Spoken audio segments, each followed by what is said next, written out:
The Tim and Jenn Show. Hello, my name is Tim Ryan. Welcome to another edition of the Tim and Jenn Show. Sitting here with my badass co-host, wife, best friend, business partner. Hi, I'm Jennifer Jimenez Ryan. I was just kind of lost. You look friggin' really good. Thank you. Fuck, you look great. Thank you, babe. You do? Thank you. I was like, is he going to say I'm lucky. Okay. My Anyways, life doesn't thank you, everyone. Welcome to the show. Tuning in. Thank you to Lux Media Yes. and our sponsors. Glad to have you. If you're tuning in, you like what you hear, download us. Follow the show. Yep. Good stuff. What's up? Okay. I kind of got, like, when I was doing the countdown to start this, I kind of got thrown off. I don't even know. It was my own countdown. A lot of things going on. Very excited about our guest tonight. Super excited. Yep. She is a badass, a warrior. We'll get to that. We'll get to that. I always got to go. Because I'm really excited about but people know we got a badass. I know. Yet. So all of them have been really I know, awesome, that's why. I get really super excited. I know, it's a woman thing. And the power of women. I will say, I'm not going to say anything smart ass. There is a power, especially a lot of the women you've introduced me to that run in our inner circle, that are in long-term recovery, have been in the trenches. There's something magical, and there's education there. That's what I like. And there's respect and all that other good stuff. There absolutely is. That is a very important thing to me. And it used to never be, obviously, in recovery, and women have taught me that. And like, you can tell the ones that are real gangsters, the ones that are like they dive in, they do the work, and they're constantly doing the work, and they're talking about it. And I don't mean breaking your anonymity, because there's been a plethora of us that have, and I thank you for that. But I also think there's, I don't know, there's just something that makes me just so attractive and inspire me even more to be a stronger woman. And I'm grateful for our guests. Sometimes you got a little too much strength. You need to tone that shit down. Focus in other areas, but yeah. So we're still in Florida. It's been beautiful, absolutely super duper hot. We did something that we have not done the whole time we were here. We went to the beach 3 days in a row, either for an hour or a couple hours, but it was, I got my old ass roasted too. Yeah, but isn't it great? It's peaceful. You shower and you come home and you're like, oh my God. Yeah, and Abby got to meet us. Mm-hmm. I know. It's been nice to spend time with Abby. Yeah, that's our daughter. She's 20.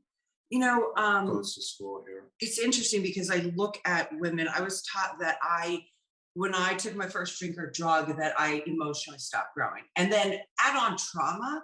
I believe that, people that aren't necessarily just, it's not just a sober thing. Also, people believe that people who survive trauma, they stop aging at that point. Absolutely. If they haven't done the work. Absolutely. If they haven't done the work. And, emotional sobriety has been like a big key factor recently for me. And it feels good to reconnect to that deeper inner part of me, and know that I can move forward with everything that's going on.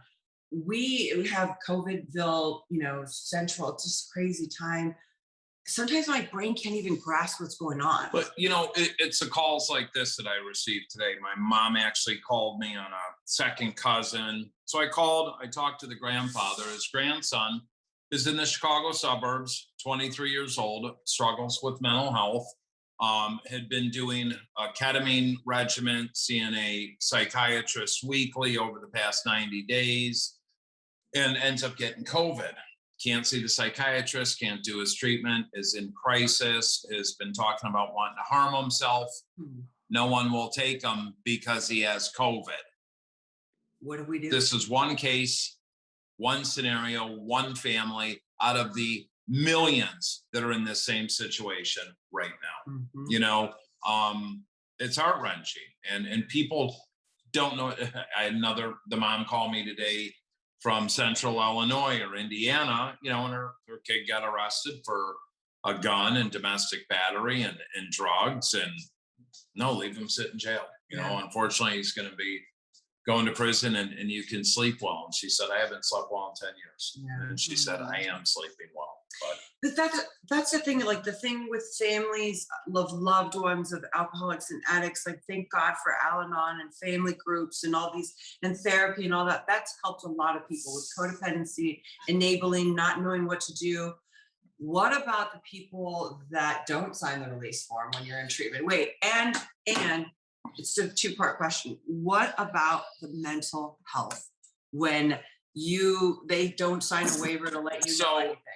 These are other things that are real happening right now that people don't see the other side. I had to go to California last week, last minute, hop on a plane, do an intervention for a individual that's a former veteran, served our country, has severe PTSD, trauma, mental health issues, substance abuse, floats in and out, and is in a psychotic break and was holding a family member hostage. So we were able to get him and get this individual who's on full disability from the government into a psychiatric ward.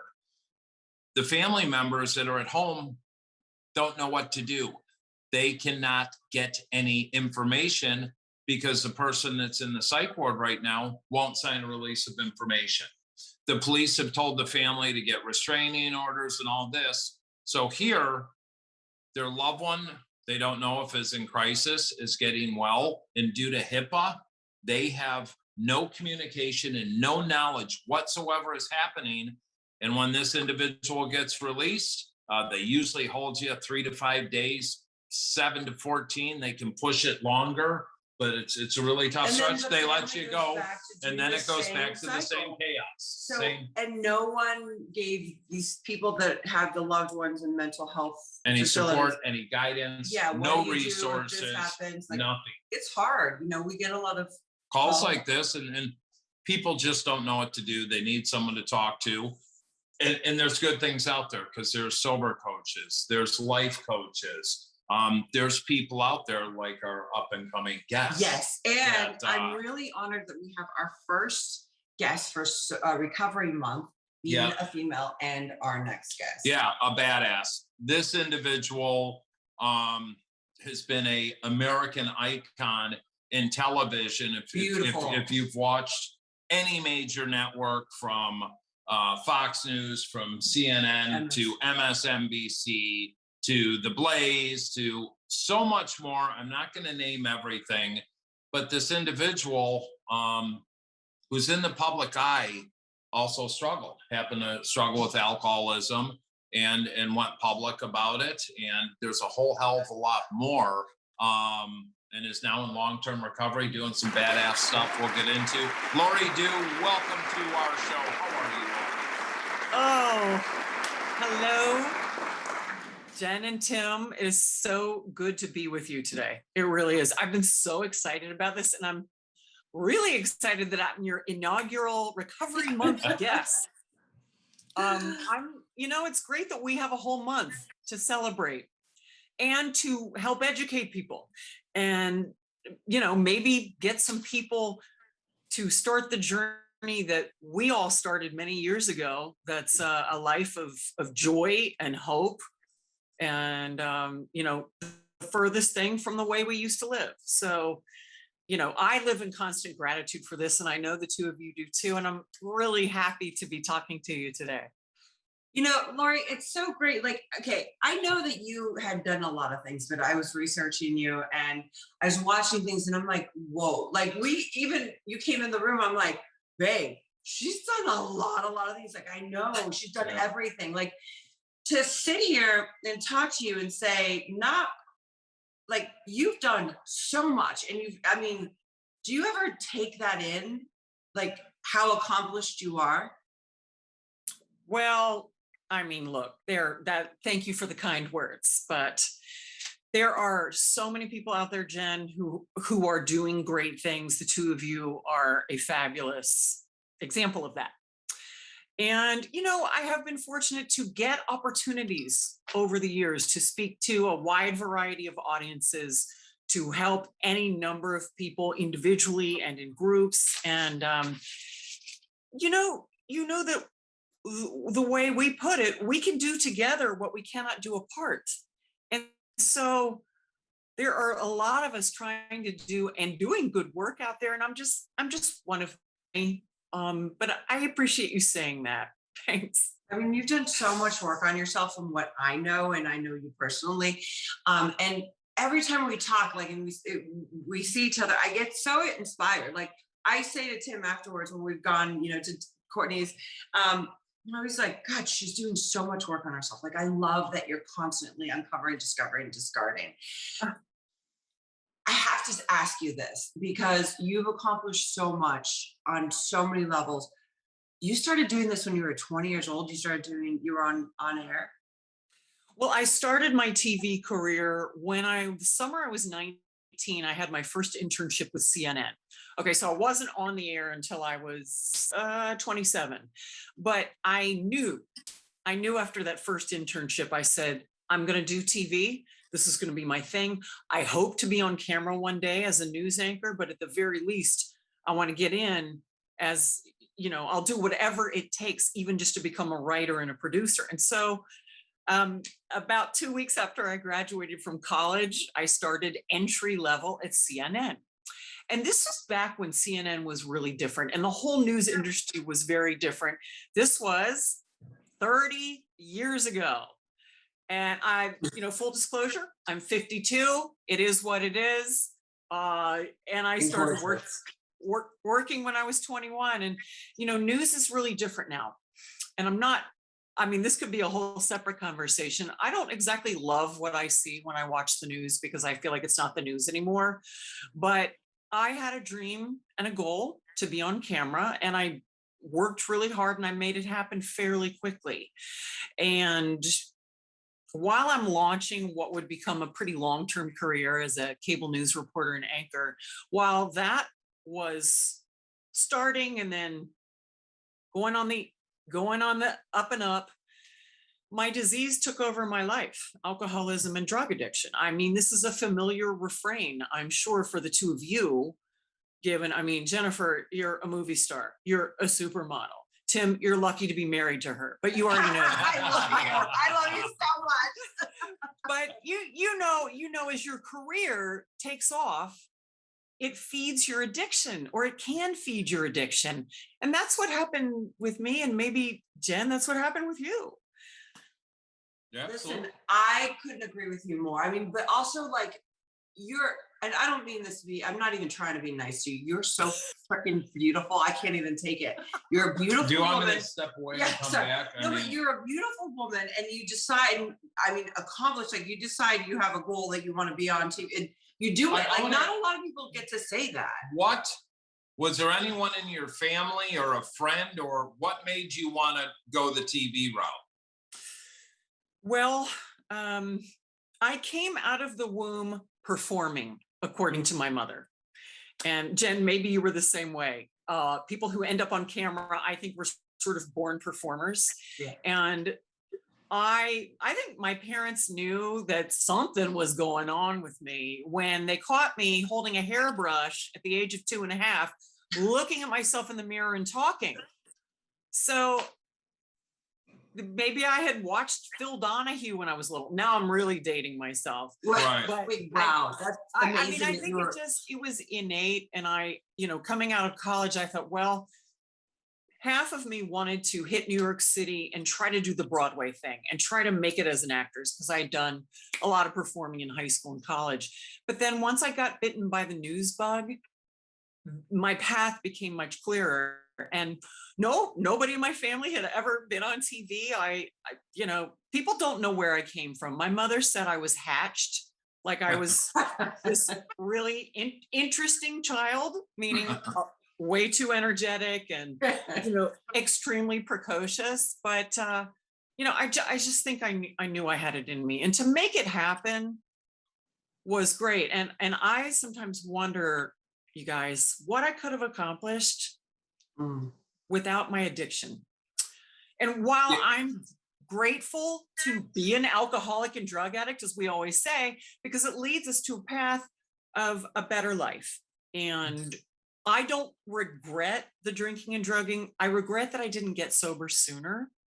But, you can't take it back. It is what it is. But sometimes I ask myself, oh my God, Laurie, think of all you could have accomplished on TV if you hadn't been drinking. But now I found my calling, which is what the two of you do, which is to help as many people as you can. And frankly, I don't know about y'all, but for me, helping people is so much more important than doing an interview with a world leader or interviewing a celebrity or going to a black tie dinner where other journalists are being honored. This is what it's about now.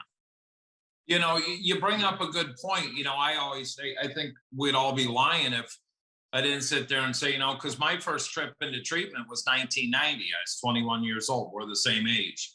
And I checked myself in and wow, what if I would have got sober at 21? You know what? Maybe I would have kept all those millions and been dead by 30, skydiving or whatever. Once I got sober, you know, I'm grateful that I went to prison because I wouldn't be where I'm at. And the things that have happened since I walked out of prison and yeah, look at me. God put Jennifer in my life in the midst of, you know, I'm at a point in my life where I'm in a horrific relationship. I'm burnout. I probably would have put a bullet in my head and she's my saving grace and my angel. And I wasn't expecting that. We were hooking up to talk about work and business, and God, higher power works in weird ways, but fucking A, I wouldn't change a thing. I wouldn't change a thing because you have all those years of that knowledge and hey, you know what? Some good times partying, a lot more bad ones, but all those experiences have molded you and me to where we are today. I'm intrigued by you. And I'm going to tell you many levels. Like you have interviewed everyone and everything and big political. Trying to ask her who's the most badass person you've interviewed? Hold your thought. Oh no. Yeah. You're going to put me on the spot? 2. Well, I mean, look, badass person. Look, I interviewed plenty of world leaders, and some of them weren't so badass. Some of them were liars, actually. You know, but I don't know. Who? Plenty of celebrities. You know what? I can't pick one, and that's a lame answer. And I should have prepared that answer. Hey, it's been great having you on the Tim and Jenn Show. Lame answer Monday. You get cut off now. Mikhail Gorbachev. Anyone? No, a president. Well, I met 3 presidents. And in fact, I never interviewed any of them, but I met them and at like private receptions. And, oh, no, wait a minute. I interviewed Donald Trump many times over the years, but before he was president. Hey, that's so cool. I interviewed Donald Trump in the year 2000, so 21 years ago, when he first announced, I think I'm going to run for president someday. And, you know, I mean, Donald Trump, I got to know him fairly well over the years. He was on Fox a lot. I would run into him at parties and stuff. He was always very polite and nice and a total showman. I became less and less fond of him as time went on. So, yeah, interviewed him a couple times. I met President Bush, President Bush 43, W. And it wasn't such an auspicious meeting for me because I was high on cocaine at the time I met him. I can't even believe that. Hold on, you're going to meet the president of the United States and, you know, no, I'm going to get a good night's sleep and I'm going to eat a big breakfast. Now I'm going to do a bunch of blow and rip a good yanker and have a couple vodkas and go meet old George. I can't even do that. I love it. Wait a minute. You must have been in my hotel room with me. It was vodka that I had, a huge bottle of vodka that I put in my roll-on bag, my roller bag, on the Acela train from New York City, where I lived for 18 years, down to DC. So I had the big vodka bottle because, you know, the little mini ones in the hotel room, not enough.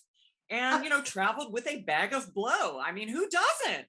Oh, and did a couple of fat lines and then went down to this private reception and met the president. And the pictures of me with him, I am gacked to the gills and like this in the photo. And I just remember getting those photos back, and my mother was very displeased. And she didn't know I was high on cocaine. And she said, well, I don't think I'm going to frame this one. And I said, you know what, Mom, I'm not going to either. And, it's just, look, it's funny now. And I have told this story before, but it just goes to the severity of this disease. Yeah. It doesn't matter where we are. It doesn't matter who we're going to meet. It doesn't matter. I mean, Jen, you could have been walking the red carpet at one of your movie premieres. Who cares? I think there was I won't get it. There was a story where you had a big reading of a script that you were going to get. Yeah. And what happened? I got high. What'd you do? I got high and I didn't show up to meet the star. Who are you supposed to meet? I'm not going to get into it. Come on. Who are you? Denzel Washington. I'm not going to get into it. Denzel yeah. Washington. Oh, She stayed up to a blow all I'm night. sorry, but there's a Denzel difference. Washington. Like, you were, I would have been so paranoid in front of the president, all the Secret Service. Were you freaking out? But you know what cocaine does to you? I mean, Yeah. it makes you feel invincible. Like you're the president. I mean, I was like, I'd be sitting there going, I would be rubbing my Oh my nose the God, whole yeah. friggin' time. She's like, well, I amazing. mean, obviously I did the, nose Oh. job, but, I just thought I'm just as interesting as the president is. I am sure he's going to love talking to me. But look, it just tells you that you have a meeting with Denzel Washington. I'm meeting President Bush. Tim, I'm sure you were in situations where you were about to have a big meeting and you just don't care because your disease takes over. It takes over. And I can remember I blew, now you got me thinking, it's after the dot-com bust. I'm the 5th employee in this startup technology company. I got a company car, ownership, paying me a ton of dough. And a year in, we're moving to the new office. And I decide to go out and smoke crack with homeless people all night and not show up. And I remember getting fired from that job. And he sold that company 5 years later for $80 million. And I would have had about, 8 million of that. But I just threw opportunities away, but I blamed it on him or this. Or, it was always somebody else. It was never me out smoking crack all night with homeless people on the south side of Chicago. I mean, yeah. I have to ask you, like, here you are, like, just fearless and more, popular and much more entertaining, I think you said, than the president. And you also are a beautiful, strong woman. And yet I know you have had to deal with issues with being a beautiful woman in a man's world. Yeah, I mean, you're working in an industry starting in the 90s and then on TV, how many ever years later, then your face is known. You're beautiful, you're attractive, you're the shit, but you're in all man's world. What is that like? Being your ass grabbed or sexually harassed or hey baby, and believe me, I've been in those environments. And yeah, well, thank you for bringing it up. Actually, I am not afraid to talk about this. I think that living in the man's world, the white man's world of cable news, and not just cable news but network news as well, was a particular challenge for women in general, especially when I got started in 1991. I mean, it was literally 30 years ago. Things were very different. It was a very fast-paced, high-stress environment where not only do you have to perform, but if you are an attractive woman, Jen, you know this, you have to work 20 times harder just so people take you seriously. And so I felt like, hey, I'm delighted that I'm an attractive woman, but because I'm attractive, no one's going to take me seriously. So I have to work that much harder. And I had definitely been taken advantage of over the years by male executives who put a lot of pressure on me and who harassed me. There's not a lot I can say. you can do a Google search of me and some things will come up. But the pressure that we women face when we are on camera, and especially in the news business and certainly Hollywood, Jen, it exacerbated my drinking and drug use for sure. It fed my addiction. I cannot blame being on TV for my addiction. And I never would, but it took me to a place where, oh my gosh, how am I going to deal with this stress? Not only are the executives pitting us against each other, all the women at these networks, especially at one network in particular, the women are being pitted against each other. And, you know, what else was I supposed to do? How else was I supposed to cope? My therapist doesn't understand this. I'm just going to go get high and drunk because that's all I know how to do. You know, you're in this hostile work environment. You two are so similar because Jen, you were in that same lifestyle, the fast-paced supermodel world, then the movies and this and all of this, and bad things are happening and people are taking advantage or sexually harassing you or whatever. And I see how the drugs and alcohol then kind of became your friend and your savior, but then once you flip over, it takes you down but real that's hard her and whole real entire fast. life. Yeah. I mean, you've had to deal with it being a beautiful woman your whole life, whether it be at school or when I'm sure. I mean, you know, and yet on this degree, it's a whole nother thing. Level. And you've got to, like you said, prove that you're 20 times smarter in the process of it. Did you figure all this out right when you got sober or after? Oh, I think it was a long time after I got sober. You know, when you first get sober, like I knew I needed to for years, I knew. And I was not in denial about my problem at all. I just thought, you know what, it's going to kill me one day. And well, I lived a great life. So what? So I die. I mean, I honestly used to think this way. And so I just lost my train of thought, middle age. But, you know, I call those senior moments. I have well, those we were all the talking time. about being a beautiful woman in this industry, and like, did years later? Because years later, I figured I had no idea. I now, because of all the, you know, sexual assault stuff, I sometimes go, a flashback happens, I'll be like, him saying oh baby when I'm 14 and like making me just like, that's not right, but I got it. Like, I understood it. It was weird that I actually understood that, and that I don't understand that was not right. Go figure, you know? Yeah, no, that's right. I get it. And when you're that young and someone's telling you how beautiful you are, Jen, that was very intoxicating in and of itself. And certainly once my TV career started and I had lots of men interested in me, I think at first it was flattering. And now with the passage of time, and I've been sober 14 and a half years, I really see it for what it was. And so I don't regret it. I really don't have any regrets in my life. But now I see it for what it was. And I realize, my God, no wonder I drank and drunk the way I did.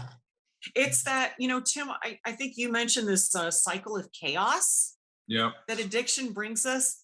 And truly, that's what it is. It is a cycle. And it's like, I used to liken my alcoholism and drug addiction to dating the perfect guy.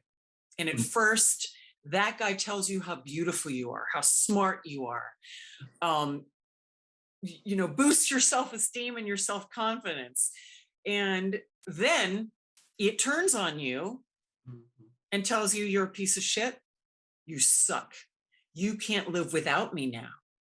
And, you know, that's what I like in drinking and drugs too, just an abusive boyfriend. And once you can let go of that and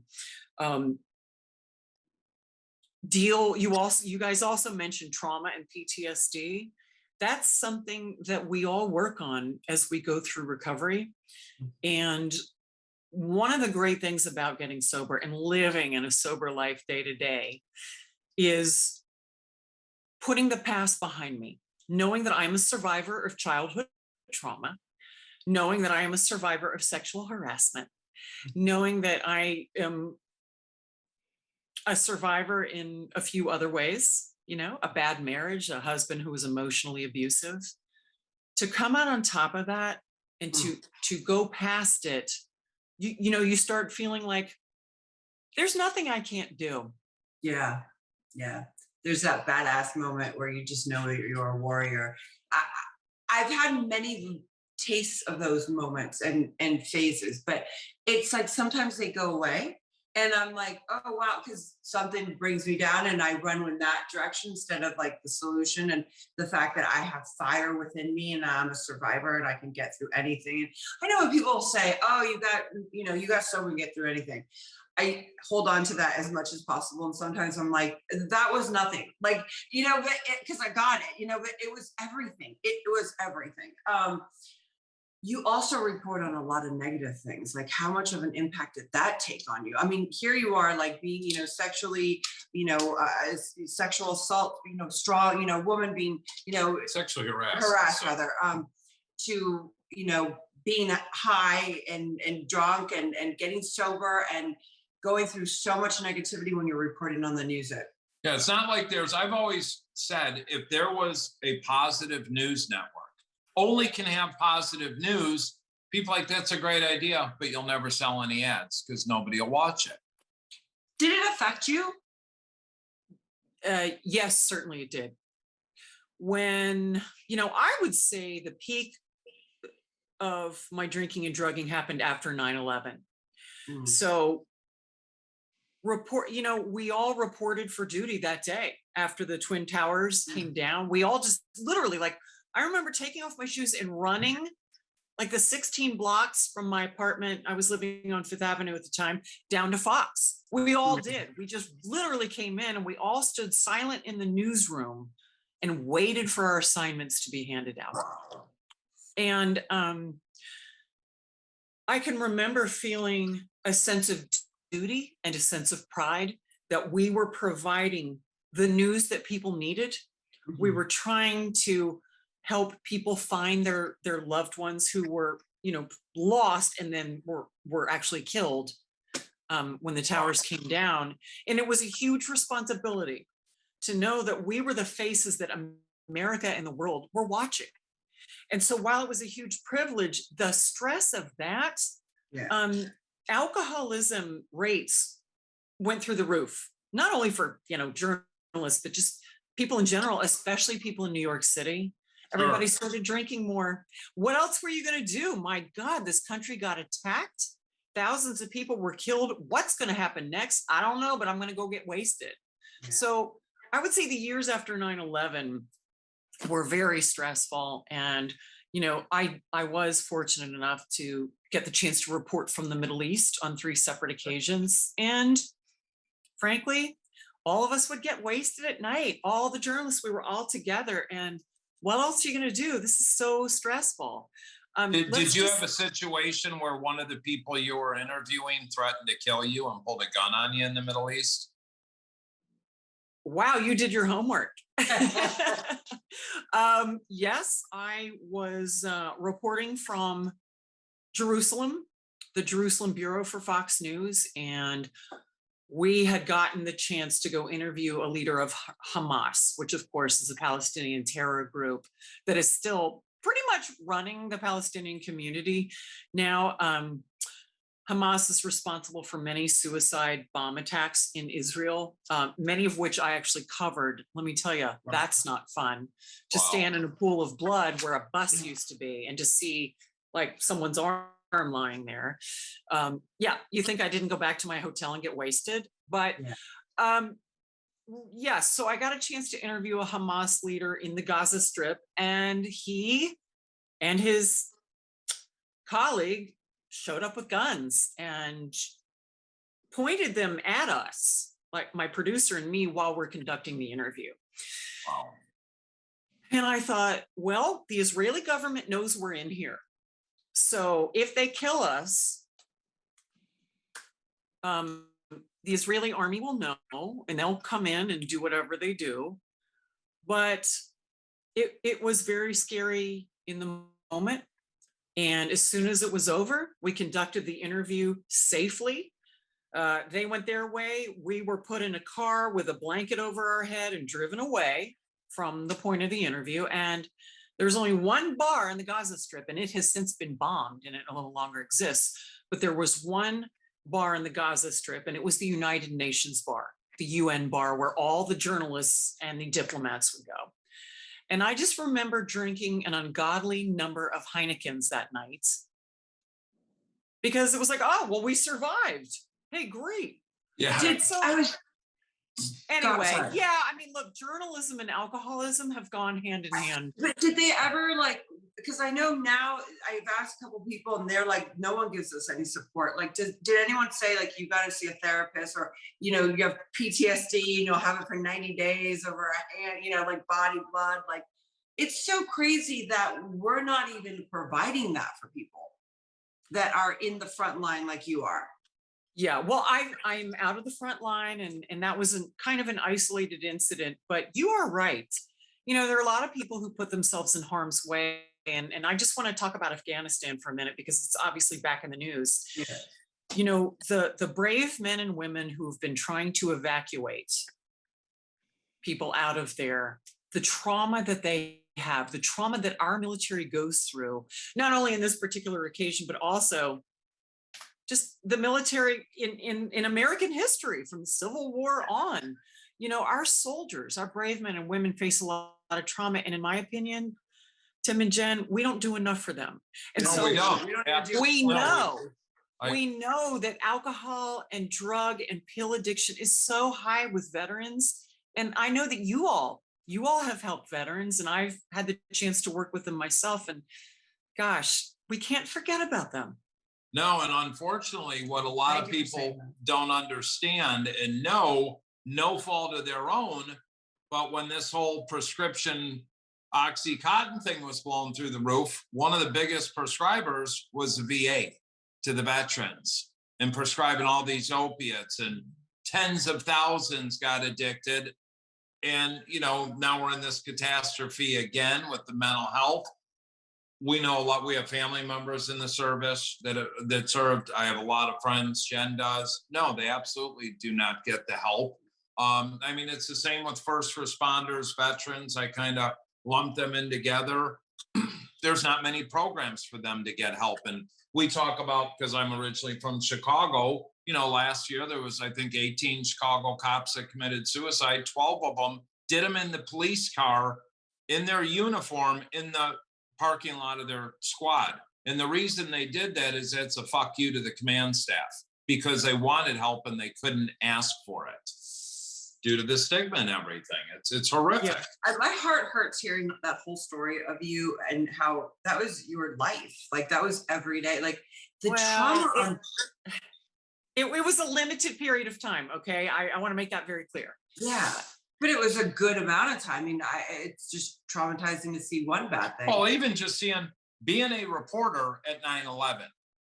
I know firemen that traveled from Illinois to volunteer there, and they're not the same from what they experienced at 9/11 helping.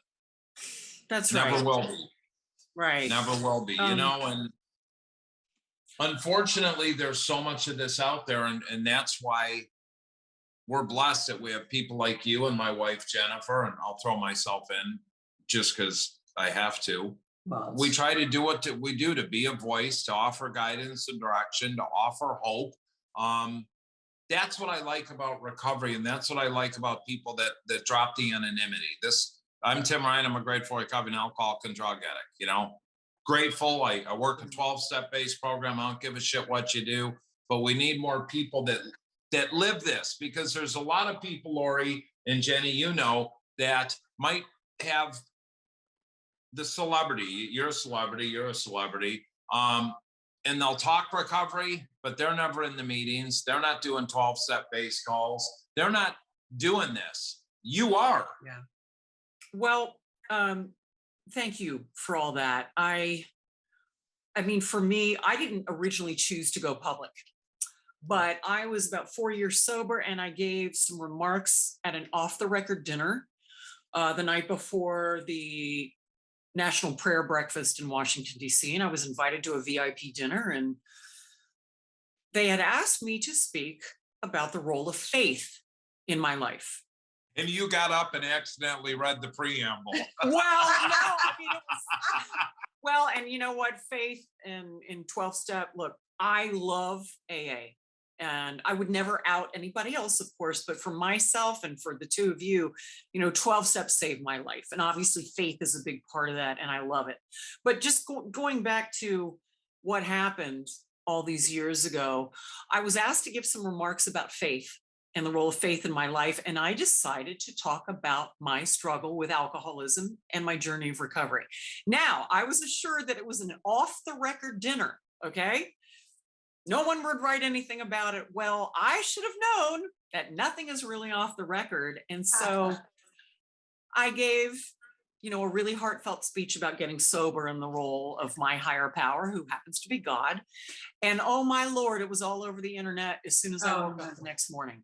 Oh. But it ended up being the best thing that ever happened to me, because the next morning I was on the Today Show, I was on CNN. I gave all these interviews, and while I didn't disclose other people's sobriety, and certainly I would never out anybody else who's in AA, it gave me the chance to share what a great journey it is, and that it's possible to get sober. If I can do it, anybody can. And I think a lot of people confuse anonymity with secrecy. And I think secrecy just foments the disease of addiction. Yeah. I think that anytime somebody goes public, like the two of you have done so magnificently, you are helping, and I'm helping to create an atmosphere that is free from shame and blame and stigma. Yeah. So I am out, and I am proud, and so are the two of you. And this is how we help people. And this is something that I try to do. I'm a group facilitator at an IOP program, an intensive outpatient program here in LA. And it is such a joy to be able to share that message of help and hope with as many people as I can. I know you guys feel the same way, because that's what you do every day. You're talking the talk and walking the walk. Yeah, no, I mean, and you are too. And I just, I honestly, I keep thinking about these conversations that we have on rooftops, and like how amazing and strong, like, because it's like you talk it and it's beautiful, and it's like, so you do the fucking work. Excuse me for saying bad words. You do hardcore, dig deep work. And I wish that there was more people that would do that, because they'd be able to discover themselves and the beauty in themselves, If more, and I say this, and people call 12 steps a cult. Do it, do refuge, recovery, smart, celebrate, see a therapist, smoke weed, work out, do what works for you. I don't give a shit. Right. But what I will say is, if more people took those 12 steps or principles and applied them into their daily life, you do not need to struggle with alcoholism or drug addiction. Just put in the word that you want and apply these simple principles in your life. I guarantee you're going to be a better person. Yeah. End of discussion. Hands down. And your life is going to get better right away. I remember entering AA. I knew one person in New York City who was in AA, and it's a guy I used to do blow with. And I thought, my God, if that guy can get sober, then so can I. And you know what? It was true. I really thought I was a lost cause. Maybe the two of you felt the same way. I was like, I can't get sober, and I'm never going to, because I love it too much. And if I die, I die. No big deal. Mm-hmm. But once I started getting into the program and had been to a few meetings, I swear, within 2 weeks, my life got better. Within Amazing. 2 weeks, right? It just gets better. And in your sobriety, I was just going to touch on that. Go ahead. No, go ahead. You decided to adopt a child. Tell us a little bit about that journey. Well, it has not been a formal adoption, but if you will permit me, I do have a photo. Absolutely. This. Oh my God. Gorgeous. Beautiful. That's a beautiful shot, and he is beautiful. So what's his name? He doesn't have dreadlocks anymore. But this is my son, Kiari. And Kiari came into my life almost 9 years ago. And Kiari was an orphan living in the Dagoretti slum in Nairobi, Kenya. And Dagoretti is the world's largest slum. If you can imagine, more than 2 million people live in it. Wow. You know, I don't know if you've ever been in a slum in India or anywhere in the world before, but it is nothing like what you even see on TV or in pictures. This young man lived there, and both of his parents had died, and he had maxed out his education. He didn't have access to more education. He had one pair of shoes. He didn't really have any clothes. And my former boyfriend and I, Joe Schrank, who is also in the recovery business, we got the chance to go meet him and the chance to provide him a home. Wow. And that is what we did. So it's a really, really long story, but it has a great ending, and it's not even over yet. So Kiari came to live with us almost 9 years ago. And in doing so, he ended up getting a full scholarship to Georgetown University. And then he got into Georgetown Medical School. Amazing. And he got a full scholarship to medical school, which I mean, he's in his 3rd week now, and in a few years he'll be a doctor. And wow. This Tim and Jenn is what sober people do. Yeah. I never would have had access to this beautiful soul. I never would have met the boy who's now my son if I hadn't been sober. Wow. You know, I never wanted to be a mom because my alcoholism and drug addiction was so bad. I knew I could never take care of another human being. And frankly, I was so focused on my career. I was like, I don't have time for that. And I'm a drunk. And it just was never something I thought would be a part of my life, but I got the chance, and it's worked out great.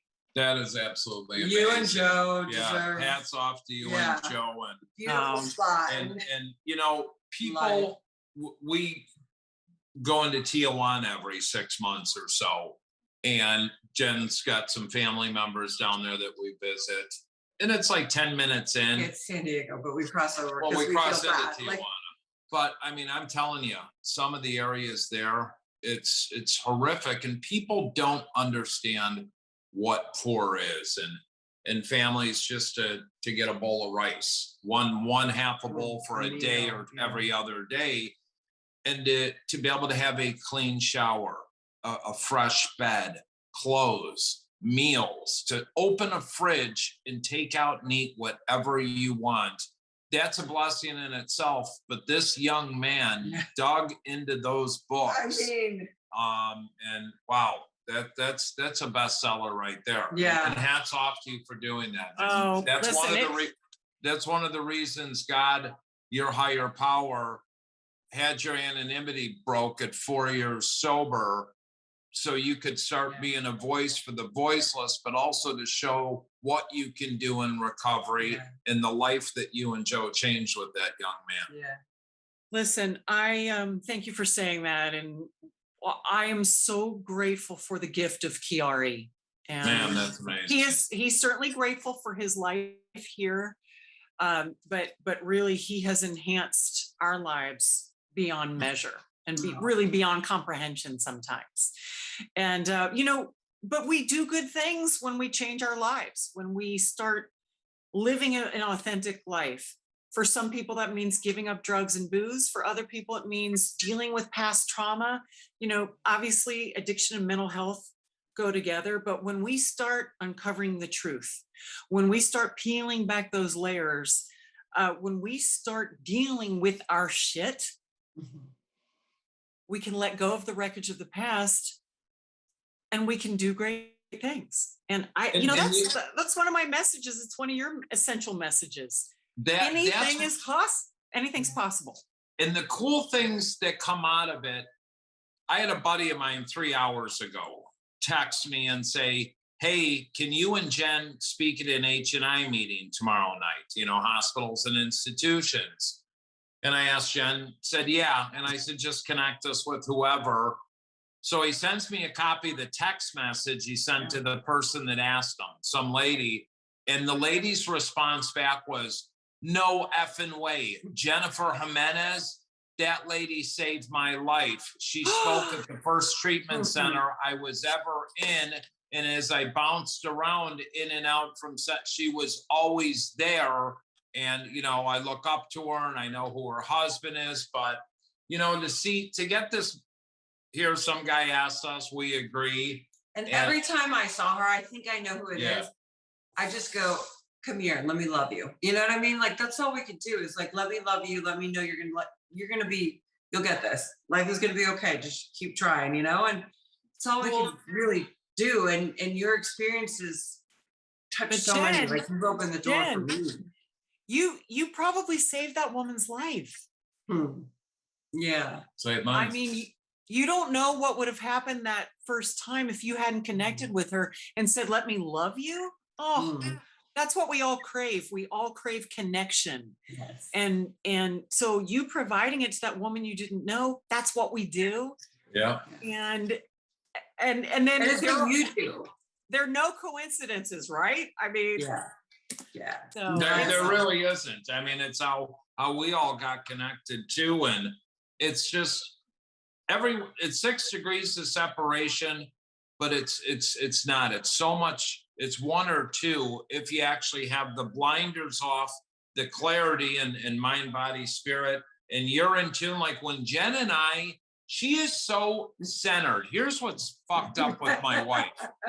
She's so centered. She can look at me and say, honey, this isn't about you, but I want to talk. Are we okay? Is this? But she's always. Or I know something's wrong with them, and I'll be like, so I already know it's not about me. So I'll say, is this about me? Or like, what can I do? How can I help you deal with this? It's not always like that, but most of the time I try to. Yeah, but you can tell, but our energies and our connection, man, when it's on, it is so, we're almost answering each other's thoughts and sentences.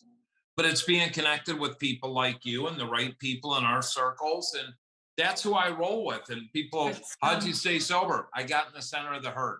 I hang out with people that I want something from, not financially, spiritually, in this thing called recovery. I want what you have and you have, because I'm coming up on 9 years. You guys are the OGs in my eyes, and to other people, you're little babies like Teresa. She'd say, I don't want anything your bullshit, almost 16 years and 15 years sober. Right. I love that you were like, I want to do this. And that's what we were talking about in the beginning, how you started out and like, you know, you've done every major network. And then you were like, I want to do this. And then all of a sudden you're like, I'm blessed with having been a parent and doing like an extraordinary job, like not just like a good job, like an extraordinary job. And now you're like, I want to go and help people and keep carrying the message. And I want to, you know, educate people. And what are you doing with that? Because you know you're going to succeed with that one. Because anything you say you're going to do, you're like top notch it. Oh my gosh. Well, thank you. I mean, look, I've been out there speaking for almost 11 years. So I love getting invitations to come speak, as I know the two of you do too. I've spoken at the White House a couple times under 2 different administrations. I have spoken at women's groups. I spoke at a sheriff's convention once. I've spoken at a lot of healthcare conferences, and I really want to continue to do that because the education piece of this is super important. We have to educate as many people as we can about what this disease is, what it isn't, and to let people know we are not bad people trying to get good. We are sick people trying to get well. And when we get well, we can do anything. I mean, you know, the president I mentioned earlier, George W. Bush, he became president after getting sober. Anything is possible. But I'm going to continue my work with this IOP, and I'm about to launch a website so that people can find me. And, you know, it's going to be reallauridhue.com. I was just saying, how is that? And it's going to be kind of just a way for me to put everything together, you know, kind of help people, you know, hopefully do more public speaking, help individuals, help families, not only on the education piece of this, but really letting people know that they can get sober and their life will get better. So I really want to help as many people as I can. And oh, and by the way, anyone who wants to can reach out to me on Instagram. I'm at Laurie Dhue, LaurieDhue. On Twitter, I'm at Real Laurie Dhue. And look, I'm on LinkedIn. I'm on Facebook. You can find me anywhere. Please do not hesitate. Don't be scared to ask for help. Awesome. I love you. I love you and I honor you. And I thank you so much for coming on. And we definitely want you back. Yeah, we could, I can't believe it. An hour's already blown by. We got to have you back on because we could have a 24-hour marathon with you. I know. I feel the same way. That time just went so fast, and every time I see you guys in person, it's like, oh, that's not enough time. So we got to get you back to LA. I know. That's happening in a couple days. Also, we're going to get you back on the show. Yes. Well, thank you. And thank you. I mean, what a great way to launch National Recovery Month. National Recovery Month. We empower you. Thank you, Laurie, for the Tim and Jenn Show. Thank you, Lux Media. Thank you, our sponsors. I'm Tim Ryan, Laurie, Jennifer Ryan Jimenez. Jennifer Jimenez Ryan. Check it out. Love you guys. Later. Bye. Do you have a family member, loved one, or friend lost in the world of alcoholism or drug addiction? Please look no further. Quest to Recovery is a small boutique family-styled substance abuse and mental health program that heals the mind, body, and spirit in a holistic family setting. We are located in Lancaster, California, just an hour outside of LAX. Go to quest2recovery.com or give us a call at 855-783-7888. We want to talk to you about Clean Cause, better caffeine. What's in the can? Our organic, sparkling Herba Mate is a premium pick-me-up that won't let you down. Every can of Clean Cause contains 160 milligrams of better caffeine, and each sip supports recovery from alcohol and drug addiction. 50% of the profits go to assist people into sober living. Check out cleancause.com. Seaside Palm Beach is an executive luxury addiction treatment center located in Palm Beach, Florida. Our private clients come from all over the world, including business executives, professional athletes, celebrities, and more. Seaside Palm Beach offers first-class amenities and high-end accommodations, including a gourmet culinary experience, ocean views, pet-friendly facilities, and access to cell phones and laptops during your stay. If you or a loved one are struggling with addiction, please call us at 877-959-5053. Again, that number is 877-959-5053. Now, glutathione is a big word, but it's the body's own master antioxidant. So it's a scavenger for free radicals, for bacteria, and what's relevant now, viruses. This is new to the marketplace. There's no other product on the market that has the ingredient NACET. And basically NACET increases the production of that glutathione that is in our body already to strengthen and enhance our immune system and keep it strong. Elevated sense of well-being. Supports muscle strength and endurance, cognitive function, powerful liver support, energy, helps blood sugar regulation, superior bioavailability of key ingredients.